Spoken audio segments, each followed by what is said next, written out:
నమస్తే, welcome to Suman TV. నేను మీ విష్ణు. ప్రస్తుతంతో పాటు AMFI registered mutual fund distributor Bonigela Solomon గారు ఉన్నారు. సో వారితో మాట్లాడి మ్యూచువల్ ఫండ్స్కి సంబంధించిన అనేక రకాల విషయాలను వారి ద్వారా తెలుసుకుందాం. నమస్తే సాల్మన్ గారు. నమస్తే అండి విష్ణు గారు. సార్ ఎలా ఉన్నారు? బాగున్నా సార్, దేవుడి దయ. సో అయితే మ్యూచువల్ ఫండ్స్ అనేవి ఎప్పటి నుంచో ఉన్నాయి, కానీ స్టాక్ మార్కెట్ గురించి తెలిసినంతగా మ్యూచువల్ ఫండ్స్ గురించి ఇప్పటికీ చాలామందికి తెలియదు. ఎంతగానో చదువుకున్న వాళ్ళకు కూడా మ్యూచువల్ ఫండ్స్ గురించి అవేర్నెస్ లేదంటారు. సో ఒక లేమ్యాన్కి కూడా అర్థమయ్యేలా మ్యూచువల్ ఫండ్స్ గురించి చెప్పాలి అంటే ఏ విధంగా చెప్తారు? నమస్తే అండి విష్ణు గారు. మీ సుమన్ టీవీ యాజమాన్యానికి కృతజ్ఞతలండి. మాలాంటి వాళ్ళకి మంచి ప్లాట్ఫామ్ ఇస్తున్నారు, ప్రజలకు మేలు చేస్తున్నారు, మ్యూచువల్ ఫండ్స్ గురించి అవగాహన కల్పిస్తున్నారు. అలాగే సుమన్ టీవీ ప్రేక్షకులకు కూడా నమస్కారాలండి విష్ణుజీ.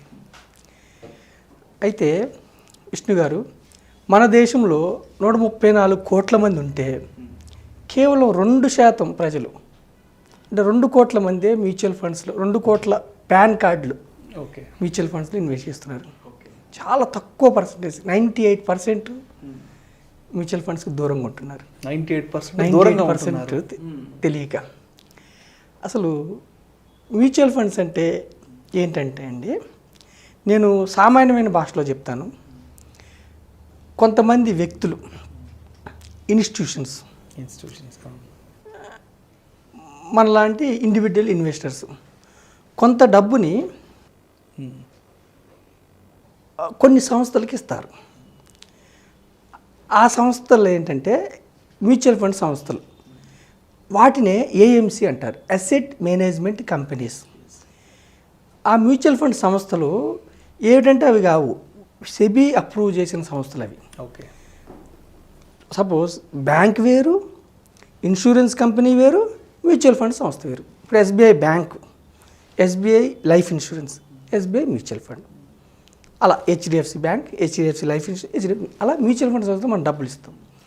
అయితే ఈ మ్యూచువల్ ఫండ్ సంస్థల ముఖ్య ఉద్దేశం ఏంటంటే విష్ణు గారు, ఇన్వెస్టర్స్కి, ఇన్స్టిట్యూషన్స్కి లాభాలు తీసుకురావడం ప్రధాన ఉద్దేశం. అంటే మీరు ఎందులో ఇన్వెస్ట్ చేయాలి అన్నది ముందే ప్రీ డిటర్మైన్డ్ స్కీమ్, అంటే ముందే మ్యూచువల్ ఫండ్లో స్కీమ్స్ ఉంటాయి. Large cap, mid cap, small cap, అలా ముందే మా స్కీమ్కి అనుగుణంగా ఎందులో ఇన్వెస్ట్ చేయాలనేది మనం, దాన్ని బట్టి మనం డబ్బులు ఇస్తే వాళ్ళు ఇన్వెస్ట్ చేస్తారు. అయితే ఈ మ్యూచువల్ ఫండ్స్లో మనం అసలు ఎందుకు ఇవ్వాలి? ప్రతి వ్యక్తి మనం డబ్బు సంపాదించుకుంటాం విష్ణు గారు. అయితే మనం బ్యాంక్స్లో డబ్బు దాచుకుంటే మనకి savings account, recurring deposit are FD ఉంటాయి. సేవింగ్స్లో మనం 100 రూపాయలు పెడితే సంవత్సరానికి 4% కంటే తక్కువ వస్తాయి. అంటే 100కి 4 రూపాయలు వస్తాయి సంవత్సరం తిరిగిన తర్వాత. 4% అంటే నెల నెల లెక్కేస్తే 4/12 వేస్తే పావలా వడ్డీ వస్తుంది. అలాగే ఎఫ్డి కానీ ఆర్డీ కానీ చేస్తే 6% వస్తుంది. అంటే ఇన్ఫ్లేషన్ కంటే కూడా తక్కువ. ఇన్ఫ్లేషన్ ప్రజలు తెలుసుకోవాల్సింది. ఇన్ఫ్లేషన్ అంటే ద్రవ్యోల్బణం. ప్రతి సంవత్సరం మన డబ్బు 6 to 7% ద్రవ్యోల్బణం, 5 to 6 or 6 to 7% 100 రూపాయలు నెక్స్ట్ ఇయర్కి వచ్చేవరకు 94 రూపీస్ అవుతుంది. తర్వాత సంవత్సరంలో 88 రూపీస్. అంటే మన డబ్బు విలువ తగ్గిపోతూ ఉంటుంది. అందుకే మన తాతల కాలం నాటి పావలా కూడా విలువ అయింది, రూపాయి కూడా. ప్రతి సంవత్సరం డబ్బు విలువ తగ్గిపోతుంది. కాబట్టి మనం ఇన్వెస్ట్ చేసే డబ్బు ఇన్ఫ్లేషన్ కంటే ఎక్కువ వచ్చే దగ్గర ఇన్వెస్ట్ చేయాలి. బ్యాంక్లో మనకి జస్ట్ 4% సేవింగ్స్ వడ్డీలు వస్తుంది, ఎఫ్డిఆర్డీలో 6% వస్తుంది. కాబట్టి ఇన్ఫ్లేషన్ కూడా రాదు, కాబట్టి దానికంటే ఎక్కువ. అదే ఇన్సూరెన్స్ కంపెనీస్లో మనం ఇన్సూరెన్స్ పాలసీ తీసుకుంటే మనకి జస్ట్ 5% బోనస్ ఇస్తారు ట్రెడిషనల్ పాలసీల్లో. అది కూడా ఇన్ఫ్లేషన్ కంటే తక్కువ వస్తుంది. అంటే అక్కడ ఇన్సూరెన్స్ ఉంటుంది. ఇన్సూరెన్స్ కంపెనీలో పాలసీ తీసుకోవడం ఉద్దేశం వేరు. అక్కడ ఇన్సూరెన్స్ ఇన్ఫ్లేషన్ బీట్ చేయదు. మనకి ఇంకా ఉన్నాయి ఏంటంటే సుకన్య సమృద్ధి ఉంది ఆడపిల్లల కోసం, అక్కడ 8% వస్తుంది, 7.6 to 8% వస్తుంది. అలాగే పీపీఎఫ్ ఉంది. ఒకప్పుడు ఎక్కువ ఉండేది పీపీఎఫ్లో, ఇప్పుడు 9% అలా వస్తుంది. తగ్గిపోయింది, 9% వస్తుంది. అలాగే గోల్డ్లో పెడితే, సంప్రదాయబద్ధమైన గోల్డ్లో మనం ఇన్వెస్ట్ చేస్తే గత 40 ఏళ్ళ నుంచి కన్నా తీసుకుంటే మనం యావరేజ్గా 9% వస్తుంది గోల్డ్లో. ఒక సంవత్సరం ఎక్కువ వస్తుంది, ఒక సంవత్సరం తక్కువ వస్తుంది, 9%. అయితే అసెట్ క్లాసెస్ అంటే ఒక వ్యక్తి ధనవంతుడు అవ్వాలంటే 3 అసెట్ క్లాసులు ఉన్నాయి, 2 అని చెప్పుకోవచ్చు. ఒకటి రియల్ ఎస్టేటు, రెండోది shares and mutual funds. Shares and mutual ఫండ్స్లో సెన్సెక్స్ 79లో స్టార్ట్ అయింది విష్ణు గారు, 100 పాయింట్ల దగ్గర స్టార్ట్ అయింది. ఈరోజు 6th ఆగస్ట్ 7th ఆగస్ట్ 2021 ఈ రోజుకి అరౌండ్ 54,000 ఉంది సెన్సెక్స్. అంటే 100 రూపాయలు 79లో ఇన్వెస్ట్ చేస్తే ఈ రోజుకి 54,000 అయింది. అంటే 540 టైమ్స్ పెరిగింది. మధ్యలో ఎన్నో ఆటపోట్లు వచ్చాయి, 2002లో కానీ 2009లో కానీ 2020 కోవిడ్లో కూడా కరెక్షన్ వచ్చింది. అయినా కానీ స్టాక్ సెన్సెక్స్ గత 40 ఏళ్ళ నుంచి 16% CAGR అంటే కాంపౌండ్ యాన్యువల్ గ్రోత్ రిటర్న్ 16% వస్తే ఇన్ఫ్లేషన్ 6% పోయినా కానీ 10% మిగలటం వల్ల ఒక సామాన్య వ్యక్తి వెల్త్ క్రియేట్ చేసుకుంటాడు. 79లో ₹1,00,000 పెట్టిన వ్యక్తి 5,40,00,000 అయింది ఈరోజు సెన్సెక్స్లో. అయితే మనకి సెన్సెక్స్, స్టాక్ మార్కెట్, ఈక్విటీలు, షేర్లుగా ఇన్వెస్ట్ చేయాలంటే నాలెడ్జ్ ఉండాలి. సో మన సెబీ చెప్పే ముందు మీకు అసలు సెబీ రెగ్యులేటరీ బాడీస్ ఎలా ఉంటాయో ఒక్క నిమిషంలో చెప్తాను. బ్యాంక్స్, SBI బ్యాంక్ కానీ, గవర్నమెంట్ బ్యాంక్స్ కానీ, ప్రైవేట్ బ్యాంక్స్ కానీ తప్పులు చేయకుండా ఒక రెగ్యులేటరీ బాడీ ఉంటుంది.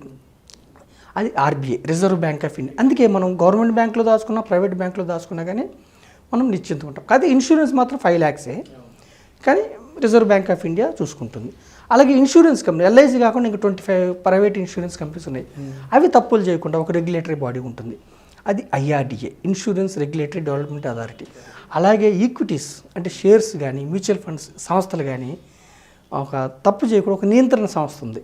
అది SEBI, securities exchange board of India.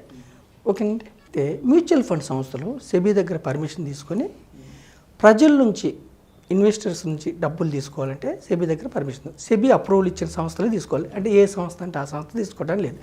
As on today 44 mutual fund సంస్థలు ఉన్నాయి.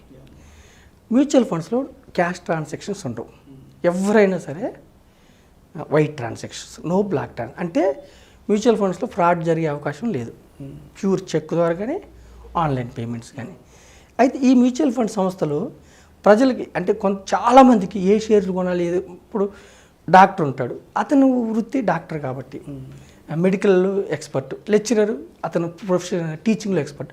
అలాగే మనకి తెలియదు కాబట్టి మ్యూచువల్ ఫండ్ సంస్థలు ఏం చేస్తాయంటే మన తరపున ఒక 10 నుంచి 15 రంగాల్లో మన కోసం ప్రతి రంగంలో 3 నుంచి 4 కంపెనీలు షేర్లు కొంటారు. ఆ షేర్లకి నష్టం వచ్చినా మనకే, లాభం వచ్చినా మనకి. అయితే మొదటి 2-3 సంవత్సరాలు నష్టం వచ్చే అవకాశం ఉంది. 5 సంవత్సరాల వరకు కూడా నష్టం వచ్చే అవకాశం ఉంది. తర్వాత మనకి గత చరిత్ర చూస్తే మ్యూచువల్ ఫండ్ రిటర్న్స్ 15% కంటే ఎక్కువ రిటర్న్స్ వస్తున్నాయి. 10 నుంచి 15 రంగాల్లో 30 నుంచి 40 స్టాక్స్లో ఇన్వెస్ట్ చేయడం వల్ల ఇన్వెస్టర్ రిస్క్ తగ్గిపోతుంది.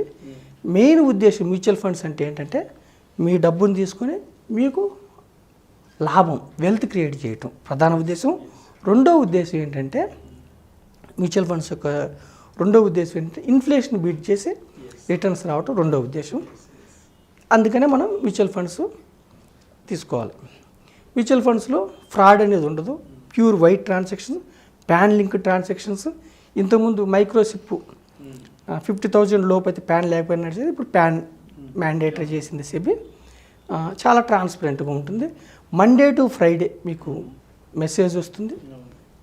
అందుకని మనం మ్యూచువల్ ఫండ్ ప్రధాన ఉద్దేశం మీకు లాభం రావటం. రెండోది ఏంటంటే మనకు తెలియకపోయినా కానీ మన తరపున ఒక ప్రొఫెషనల్ ఫండ్ మేనేజర్ ఉంటాడు, అతను మనకి వెల్త్ క్రియేట్ అయ్యేలాగా చూస్తారు. ఇది మ్యూచువల్ ఫండ్ ప్రధాన ఉద్దేశం.